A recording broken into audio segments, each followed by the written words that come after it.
YCP అధినేత జగన్ మరోసారి ప్రచారానికి సిద్ధమయ్యారు. ఇప్పటికే సిద్ధం పేరుతో 4 సభలతో పాటు 22 రోజుల పాటు నిర్వహించిన బస్సు యాత్రకు మంచి రెస్పాన్స్ రావడంతో మళ్లీ నియోజకవర్గాల వారీగా ప్రచారం నిర్వహించాలని నిర్ణయించినట్లు తెలిసిందే. ఇక ఈ నెల 28వ తేదీ నుంచి మే 1 వరకు జగన్ ఎన్నికల ప్రచారానికి సంబంధించిన షెడ్యూల్ను తయారు చేస్తున్నట్లు పార్టీ వర్గాలు వెల్లడించాయి. బహిరంగ సభలతో ప్రసంగించనున్నారు. ఏప్రిల్ 28 నుంచి ప్రారంభమై ప్రతిరోజు 3 అసెంబ్లీ నియోజకవర్గాల్లో జగన్ బహిరంగ సభల్లో పాల్గొంటారు.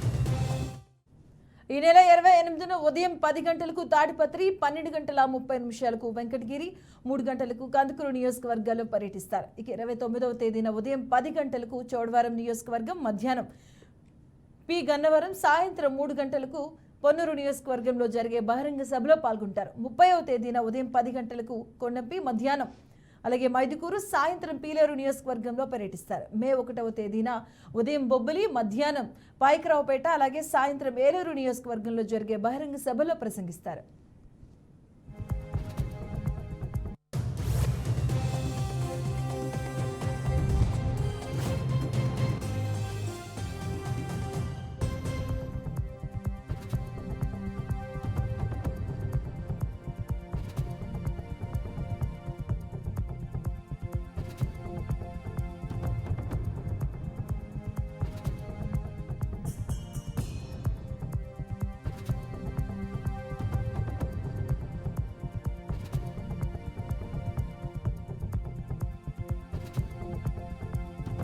వైసీపీ అధినేత జగన్ మరోసారి ప్రచారానికి సిద్ధమయ్యారు. ఇప్పటికే సిద్ధం పేరుతో 4 సభలతో పాటు 22 రోజుల పాటు నిర్వహించిన బస్సు యాత్రకు మంచి రెస్పాన్స్ రావడంతో మళ్లీ నియోజకవర్గాల వారీగా ప్రచారం నిర్వహించాలని నిర్ణయించినట్లు తెలిసిందే. ఈ నేపథ్యంలో ఈ నెల 28వ తేదీ నుంచి మే 1 వరకు జగన్ ఎన్నికల ప్రచారానికి సంబంధించిన షెడ్యూల్ను తయారు చేశాయి పార్టీ వర్గాలు. ఇక బహిరంగ సభలో ప్రసంగించనున్నారు. ఏప్రిల్ 28న ప్రతిరోజు 3 అసెంబ్లీ నియోజకవర్గాల్లో బహిరంగ సభలో జగన్ పాల్గొంటారు.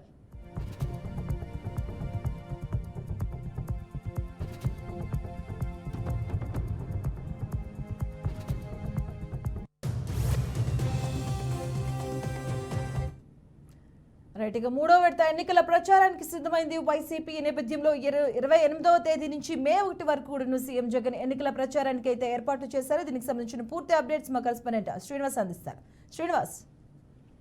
మధు, ఈ నెల మరొకసారి ముఖ్యమంత్రి జగన్మోహన్ రెడ్డి ప్రజల్లో గెలబోతూ ఉన్నారు. ఇప్పటికే సిద్ధం అంటూ కూడా 4 ప్రాంతాల్లో భారీ బహిరంగ సభ నిర్వహించారు. తర్వాత మేమంతా సిద్ధం అంటూ కూడా దాదాపుగా 22 రోజుల పాటు రాష్ట్రం అంతా కూడా బస్సు యాత్ర చేయడం కూడా జరిగింది. అయితే ఇప్పుడు మరొకసారి ప్రజలకు ఎన్నికల శంఖారావం పేరుతో మరొకసారి ప్రజల్లో పూర్తి స్థాయిలో ఉండేందుకు జగన్మోహన్ రెడ్డి సిద్ధమవుతున్నట్టు తెలుస్తోంది. దీనికి సంబంధించి వైసీపీ వర్గాలు ఇప్పటికే ఒక ప్రకటన అయితే వెలువడి చేయడం జరిగింది.